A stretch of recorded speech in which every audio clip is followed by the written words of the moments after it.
నమస్తే శ్రీ మాత్రే నమః శ్రీ కృష్ణాయ నమః. మనకి యోగాల గురించి ఎప్పుడు చెప్పుకుంటున్నాం కదా, చెప్పుకోవాలి కూడా. అయితే మనకి ఏంటంటే ఈ సెప్టెంబర్ నెలలో, అంటే సెప్టెంబర్ నెల కన్నా సెప్టెంబర్ అనే దానికన్నా ఆగస్టు 17 నుంచి గ్రహాల రాజైనటువంటి సూర్యుడు, కేతు, ఈ ఇద్దరు కలిసి సంయోగం చెంది విశేషమైన యోగాన్ని కలిగిస్తున్నారు. అది ఎప్పుడు? 18 ఏళ్ల తరువాత మళ్ళా ఇప్పుడు జరిగిందనమాట. ఆగస్టు 17వ తారీఖున జరిగింది. మళ్ళీ 18 ఏళ్ల కన్నా ముందు జరిగింది, తిరిగి మళ్ళా మనకి ఇప్పుడు జరగబోతోంది. విశేషమైన లాభాలను ఇద్దరూ తెచ్చుకొస్తున్నారు. గ్రహాల రాజు కేతువు కూడా. కేతు ఏం సామాన్యుడు కాదు. చాలా చక్కని జ్ఞానాన్ని, విజ్ఞానాన్ని, మంచి ఫలితాలని ఇవ్వబోతుంటాడు. అయితే 18 ఏళ్ల తరువాత జరిగే ఈ కేతువుల యొక్క సంయోగంలో 3 రాసుల వాళ్లకు సమస్యలు వచ్చే అవకాశం ఉంది. ముందుగా నేను ఆ 3 రాసుల వాళ్ళకి చెప్పేస్తాను. తరువాత మిగిలిన రాసుల వాళ్ళకి నేను ఎలా ఉండబోతోంది, ఏం చేయాలి అనేది చెప్తాను. అయితే ఈ ఆగస్టు 17న గ్రహరాజులకి రాజైనటువంటి సూర్యుడు సింహరాశిలోకి ప్రవేశిస్తున్నాడు. కేతువేమో ఇప్పటికే సింహరాశిలో ఉన్నాడు ఆల్రెడీ. ఈ సూర్యుడు కూడా ఇక్కడికి సింహరాశిలోకి మొన్న ఆగస్టు 17వ తారీఖున జాయిన్ అయ్యాడు. అంటే ఇద్దరూ కలిసి ఇప్పుడు సింహరాశిలో సంచారం చేస్తున్నారు. ఇది ఎప్పుడు జరిగింది? 18 ఏళ్ల క్రితం జరిగింది. మళ్ళా ఇప్పుడు 2025లో జరగబోతోంది అనమాట.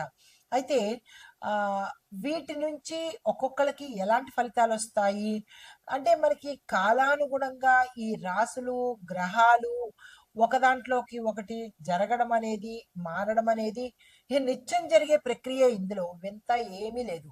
ఖగోళంలో ప్రతిరోజు, ప్రతి సమయంలోనూ జరిగే ఈ ఫలితాలు, అంటే ఈ యొక్క సంచారాలు మనం ఎలా నడుస్తూ ఉంటామో అక్కడ గ్రహాలు కూడా ప్రతినిత్యం మారుతూ వెళుతూ సంచారం చేస్తూ ఉంటాయన్నమాట. ఆ సంచార ఫలితాలే మనకి ఇక్కడ దేశకాలమాన పరిస్థితులను బట్టి మనుషులకి అందరికీ కూడా ఎలాంటి ఫలితాలు ఇస్తున్నారు అనే అంశంలో చూసుకున్నట్టయితే కనుక, ఈ సంయోగము 12 రాశుల వారి మీద ఎలాంటి ఫలితాలు ఇస్తోంది, ఎలాంటి నెగిటివ్స్ ఎదుర్కోవాలి వీళ్ళు, ఎలాంటి సంతోషాలను పొందాలి, ఎలాంటి శుభాలను ఆస్వాదించాలి అనే అంశాలను ఉద్యోగపరంగాను, తరువాత ఆరోగ్యపరంగాను, తర్వాత వ్యాపార పరంగాను ఎలా ఉండబోతోంది అనే అంశంలో ముందుగా మంచిగా, అంటే ఈ జాగ్రత్త పడవలసిన రాసులను చెప్పేస్తాను. తదుపరి రాశి తులారాశి. ఈ రాశి వారికి మానసిక ఆందోళనకు గురి అవ్వడంతో పాటు అశాంతితో ఇబ్బంది పడ్డము, అనారోగ్య సూచనలు చాలా ఎక్కువ కనబడుతున్నాయి. దేని మీద కాన్సన్ట్రేషన్ చేయలేని పరిస్థితి, నష్టపోవడము, అంటే స్థిరచరాస్తుల విషయంలో కావచ్చు, మీరున్న రంగంలో కావచ్చు, ప్రతిదీ నష్టాల్లోకి వెళ్ళే అవకాశం కనబడుతోంది. ఇలాంటివి ఏవైనా వచ్చినట్టయితే జాగ్రత్తలు తీసుకోండి. కొత్తగా కొనడానికి కానీ, లేదా కొత్తవి ఏవైనా ప్రయత్నం చేయడం కానీ, ఇలాంటివన్నీ ఈ సమయంలో చేయకండి. కలిసి వచ్చేటట్టు కనిపించట్లేదు. అయితే ఉద్యోగస్తులకైతే మీ సహచరులలో మిమ్మల్ని ఇబ్బంది పెట్టడానికి, మిమ్మల్ని కేసుల్లో ఇరికించడానికి, వాళ్ళు తప్పు చేసి మీ మీద నెట్టే ప్రయత్నాలు కూడా కనబడతాయి. అలాంటి వాళ్ళు ఎవరు అనేది కొంచెం స్పై చేసుకుని చూసుకునే ప్రయత్నం చేసుకోండి. అపార్థాలు కూడా కొంతమందికి, అంటే మీకు మీ పై బాస్కి, లేదా మీకు మీ కింది స్థాయి ఉద్యోగస్తులకు అపార్థాలు రావడము, కక్షలు పెరగడము, మిమ్మల్ని అవమాన పాలు చేయడానికి లేదా ఉద్యోగంలోంచి తీసేయడానికి ప్రయత్నాలు బ్యాక్ ఎండ్లో జరిగే అవకాశాలు ఎక్కువ ఉన్నాయి. ఈ విషయంలో జాగ్రత్తలు తీసుకోండి. అయితే విద్యార్థులకు శ్రద్ధ తగ్గకుండా ఉండండి.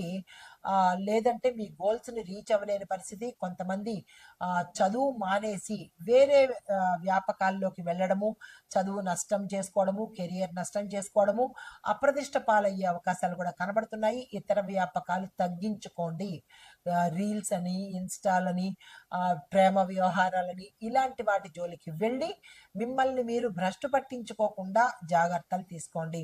అయితే ఆధ్యాత్మికం వైపు కొంత అంటే దాన ధర్మం చేయడము, ఆ తర్వాత వృద్ధాశ్రమాలు సందర్శించడము, అక్కడ దానమో ధర్మమో అన్నదానమో ఏదో మీ శక్తి కొద్దీ చేసినట్టయితే కేతు సంబంధిత ఇబ్బందుల నుంచి తొలగించుకున్న వాళ్ళు అవుతారు.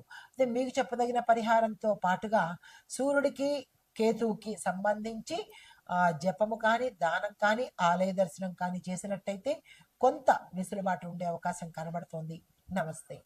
అయితే ఇప్పుడు ఈ మేషాది ద్వాదశ రాశుల వారికి కొంతమంది మంచి ఫలితాలు, కొంతమందికి మిశ్రమ ఫలితాలు, కొంతమందికి ఆ అశుభ ఫలితాలు అంటే కొన్ని చెడ్డ ఫలితాలు చూపిస్తున్నందువల్ల ఎవరెవరికి ఏ పరిహారాలు చేసుకోవాలి, ఏం చేసుకోవాలి, ఓవరాల్గా ఎలాంటి ఫలితాలు పొందాలి అనే అంశంలో ఈ కుజగ్రహము చెప్పేది కొన్ని కొన్ని అంశాలు ఆర్థికంగా, న్యాయపరంగా, రక్షణ పరంగా, వాతావరణ పరంగా, తర్వాత వ్యవసాయ పరంగా, రాజకీయ పరంగా ఇలాగా మనం ఇందాక చెప్పుకున్నట్టుగా ఆయా పరిహారాలు చేసుకున్నట్టయితే ప్రతి ఒక్కటి చక్కగా ఉండే అవకాశం కనబడుతోంది.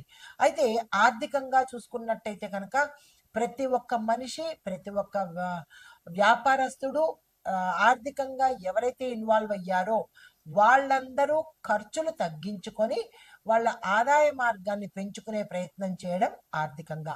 ఇక రెండవది న్యాయపరంగా ఏదైనా కోర్టు కేసులకు వెళ్ళడానికి కానీ లేదా స్థిరచరాస్తుల కోసము కోర్టులో వేయడానికి కానీ ఇందాక మనం అనుకున్నట్టుగా ఆయా రాసుల వాళ్ళు ముందుకు వెళ్ళే ప్రయత్నం చేసేటప్పుడు కొంత జాగ్రత్తలు తీసుకుని కనుక చేసినట్టయితే మంచి తీర్పులు వెలువడే అవకాశం కనబడుతోంది.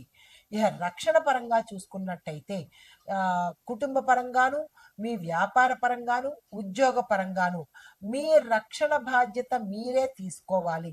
ఎవరో వచ్చి తీసుకుంటారు అనే సందేహాన్ని కానీ అలాని భరోసా కానీ పెట్టుకోకండి. కుటుంబంలో మీ రక్షణ భరోసా మీరే పెట్టుకోండి. మీ కుటుంబాన్ని కాపాడుకునే ప్రయత్నం చేయండి. వ్యాపారస్తులు మీ వ్యాపారాన్ని వేరే వాళ్ళ పాలు కాకుండా, దొంగల పాలు కాకుండా, మోస పాలు కాకుండా మీరు జాగ్రత్తలు తీసుకోవాలి. ఉద్యోగస్తులు మీ యొక్క బాధ్యతలు సక్రమంగా నిర్వర్తించుకుంటూ మీ ఉద్యోగాన్ని మీరు కాపాడుకునే ప్రయత్నం చేసుకోవాలి. అంటే ఇలా రక్షణ పరంగా మన దేశం, మన ప్రధానమంత్రులు, మన మంత్రులు తీసుకున్నట్టుగా ఇక్కడ వీళ్ళు మీ ఇండివిజువల్గా తీసుకునే ప్రయత్నం చేసుకోండి.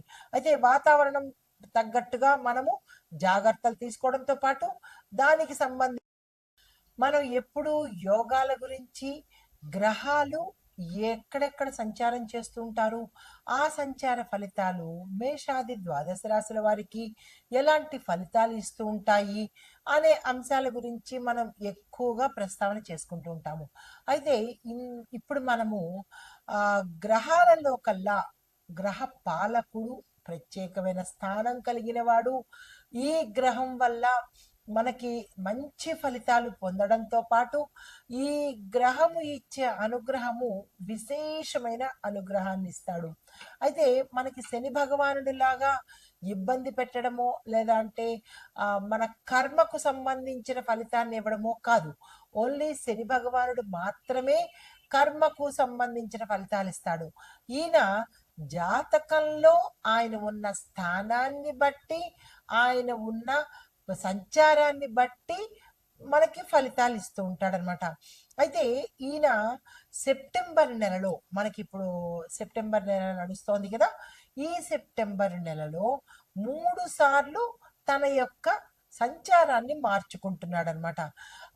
దీనివల్ల ఏమిటవుతుందంటే 4 రాశులకు విశేషమైన ఫలితాలు, మిగిలిన వాటికి మిశ్రమ ఫలితాలు, తర్వాత మరి కొంచెం అశుభ ఫలితాలు కలగబోతున్నాయి. అయితే ఈ ఫలితాలు ఒక్క రాశులకైనా లేదా అంటే దేశకాలమాన పరిస్థితులకి ఎలా వర్తిస్తుంది అనే అంశాన్ని కూడా ఇక్కడ మనం పరిశీలిద్దాము. అయితే ఏ ఏ గ్రహాలైనా సరే కదలికలు కానీ, ఏ గ్రహాలైనా మారడం కానీ ఇలాంటివి జరిగినప్పుడల్లా మనకి ఎక్కడికక్కడ ప్రతి మనుషులకే కాకుండా దేశకాలమాన పరిస్థితుల్ని బట్టి కూడా ఈ ఫలితాలు ఉంటాయి. అంటే మన దేశంలో రక్షణ వ్యవస్థ, న్యాయ వ్యవస్థ, సామాజిక వ్యవస్థ, ఇలాగా అన్ని రకాల వ్యవస్థల